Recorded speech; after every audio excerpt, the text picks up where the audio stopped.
Good evening from Maine in the U.S. My name is Penelope West. My book, London Letters Home, includes the letters that my great-grandfather, Gustavus Farley Jr., wrote his family between 1861 and 1865 from London, where he was apprenticing as a tea taster in preparation to going to Hong Kong and joining his cousins at Augustine Herd, a well-established merchant house.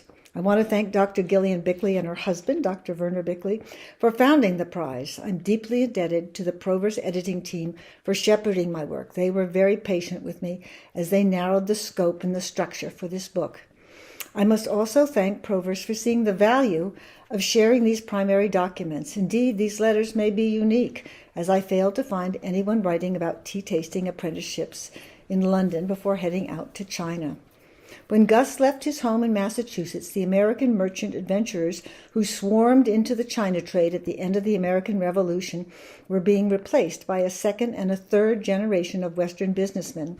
As Gus put it, tea tasting is one of those businesses which takes time, experience, and it is the height of folly for a man to go to China with superficial knowledge. His letters are open-ended. He didn't know how things would work out. Would the Civil War destroy his country? Would he get to see his family before going to China?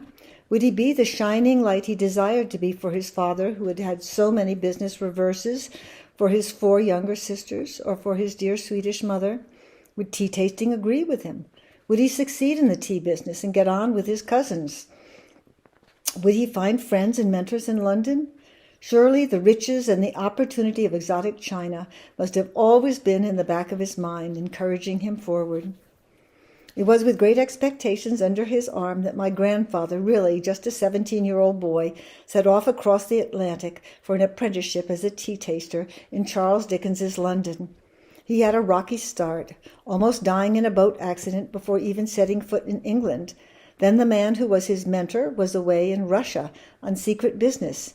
He had to wear a beastly, uncomfortable top hat, which was the standard attire for apprentices, and to top it all off, there was no position waiting for him. Gus was young and naive and alone in the big smoke. He encountered bullies in the lodging place, hoi polloi crowding across London Bridge, clerks and fellow apprentices in the city, kind landladies, welcoming families, demeaning employers at Bullivant and Wilson, and decent ones at Ripley's on Mincing Lane. He roamed the streets of London, entered the commercial auction house, the post office, the customs house, and the docks. He rode to work on the Metropolitan subway line just after it had been completed. He ventured out into the countryside, visited Scotland in June and Paris for Christmas, and attended a Scottish church where he met young ladies from Nova Scotia. Gus made a best friend. At Ripley's, there are 2 other fellows whom I like very much. They're preparing to go to China. There is one about my age who is situated about the same as I am. He's from Glasgow, Scotland. He described his work. I suppose you'd be pleased to know what my duties are at the tea broker office. One of the principal duties is sampling. That is, I am sent to different warehouses on the docks where the tea is stored to get samples of the different teas which come from China direct from the ships, or those teas which are to be sold at public auction. You would laugh to see me traveling through the streets with a great blue sack on my back with about 50 pounds of tea in it.